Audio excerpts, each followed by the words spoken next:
Hi everyone, today we will talk about how to fix or how to solve Snapchat video quality. To know how to fix or how to solve Snapchat video quality, you should just go to settings like this. You will click. After that, in this page, you will go to apps, default apps, app settings. When you will see this list, you will go down to find the application of Snapchat and you will enter here. Then in this page here, you will go to click for stop. And when you will end this, you will enter to storage.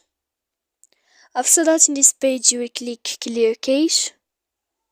Then you will go to click clear data. And after all that, you can update your application. So please don't forget to support us by like and subscribe. See you next time in another video.